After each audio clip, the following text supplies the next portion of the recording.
The human voice. It's the instrument we all play. It's the most powerful sound in the world, probably. It's the only one that can start a war or say, I love you. And yet, many people have the experience that when they speak, people don't listen to them. And why is that? How can we speak powerfully to make change in the world?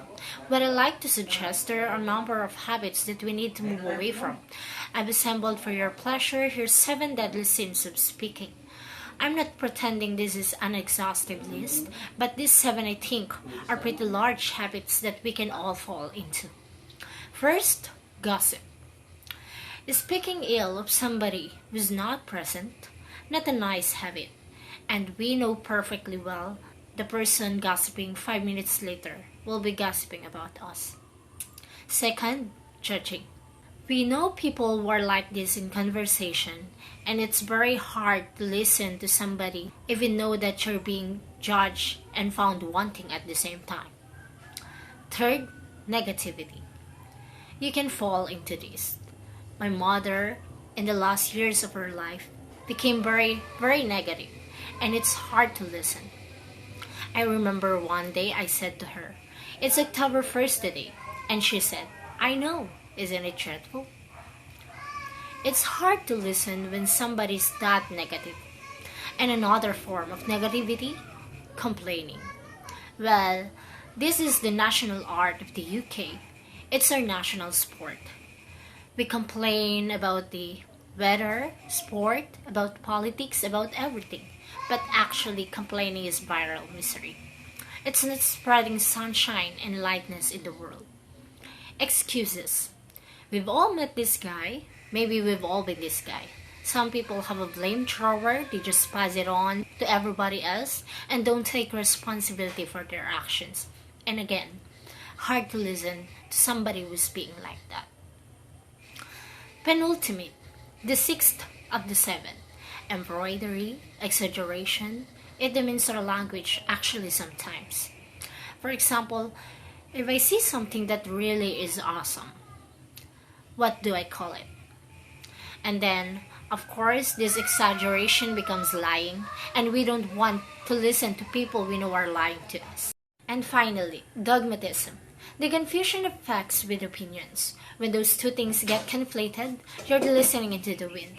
You know somebody is bombarding you with their opinions as if they were true. It's difficult to listen to that. So here they are, 7 deadly sins of speaking. These are things I think we need to avoid. But is there a positive way to think about this? Yes, there is. I'd like to suggest that there are 4 really powerful cornerstones, foundations that we can stand on if we want our speech to be powerful and to make change in the world. Fortunately, these things is spell a word. The word is hail, and it has a great definition as well. I'm not talking about the stuff that falls from the sky and hits you on the head. I'm talking about this definition, to greet or acclaim enthusiastically, which is how I think our words will be received if we stand on these 4 things. So what do they stand for? See if you can guess. The H, honesty of course. Being true in what you say. Being straight and clear. The A is authenticity. Just being yourself.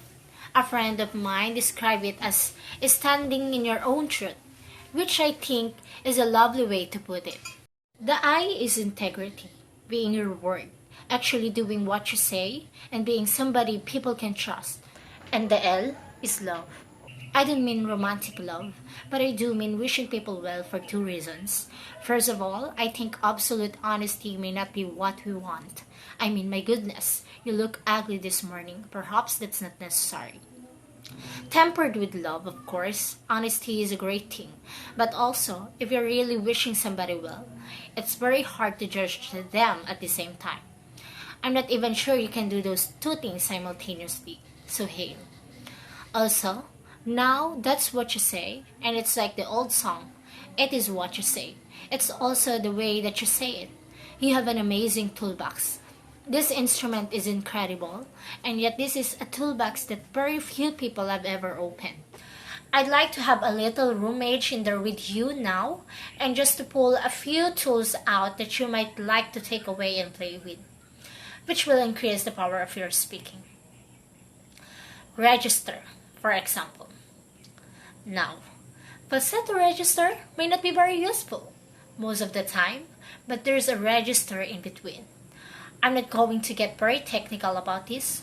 For any of you who are voice coaches, you can locate your voice however.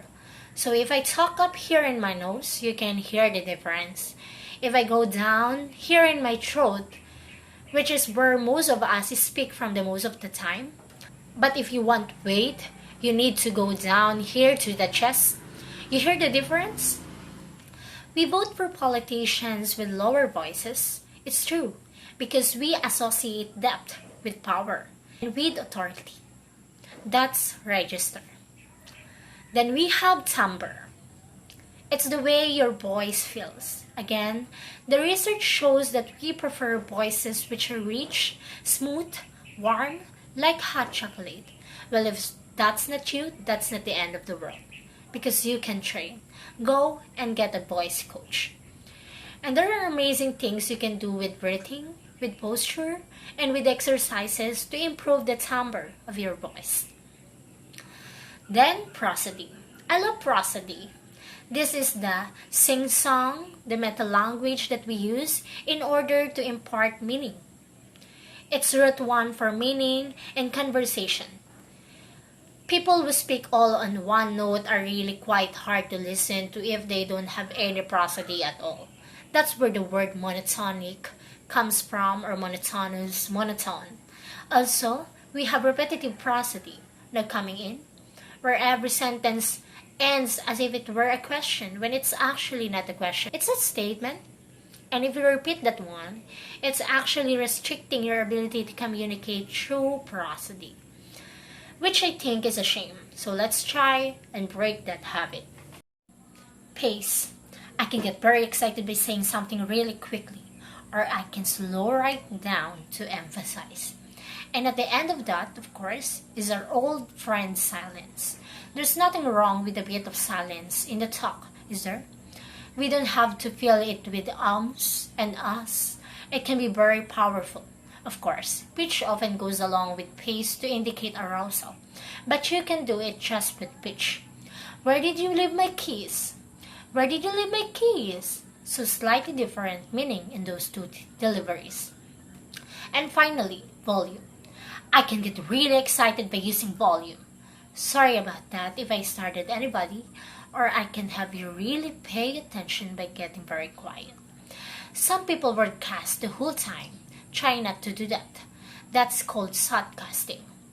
Imposing your sound on people around you carelessly and inconsiderately. Not nice, of course. Where this all comes into play most of all is when you've got something really important to do. It might be standing on a stage like this and giving a talk to people. It might be proposing marriage, asking for a raise, a wedding speech, whatever it is.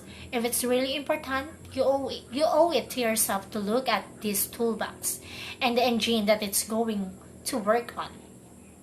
And no engine works well without being warmed up. Warm up your voice.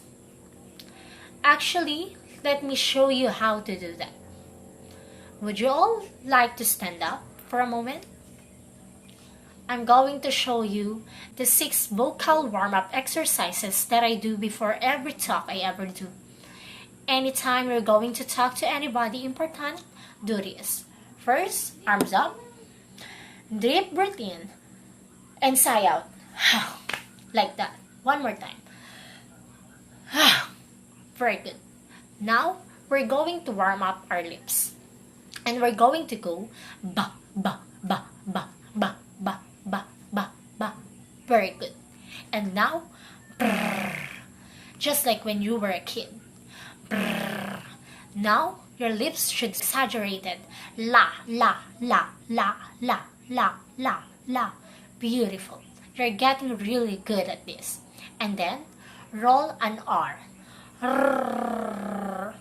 That's like champagne for the tongue. Finally, and if I can only do one, the pros call this the siren. It's really good. It starts with we and goes to all. The we is high, the O is low. So you go. So you go. Wee! Oh, wee! Oh. Fantastic. Give yourself a round of applause. Take a seat. Thank you. Next time you speak, do those in advance. Now let me just put this in context to close. This is a serious point here. This is where we are now, right? We speak not very well to people who simply aren't listening in an environment that's all about noise and bad acoustics. I have talked about that on the stage in different phases. What would the world be like if we were speaking powerfully to people who were listening consciously in environments which were actually fit for purpose? Or to make that a bit larger, what would the world be like if we were creating sound consciously and consuming sound consciously and designing all our environments consciously for sound? That would be a world that does sound beautiful and one where understanding would be the norm.